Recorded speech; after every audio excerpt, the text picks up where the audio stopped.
Bad Bunny je med plesno-glasbenim spektaklom takole preizkusil občutek za latino ritme kolegice Lady Gaga.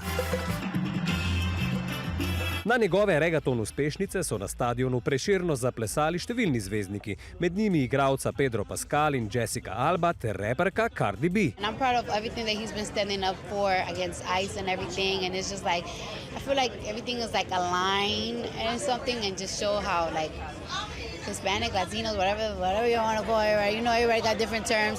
It's like we standing, they standing, we standing, we all standing. Konzervativna politična organizacija Turning Point USA je vzporedno s šovom Bad Bunnyja Američanom ponudila ločen nastop med polčasom. Na njem je med zbranimi glasbeniki nastopil tudi Trumpov podpornik Kid Rock. Besedila Bad Bunnyja v španskem jeziku medtem na stadionu niso posebej vznemirila hollywoodskih zvezdnikov. Dance regardless, whether you understand or not. Dance.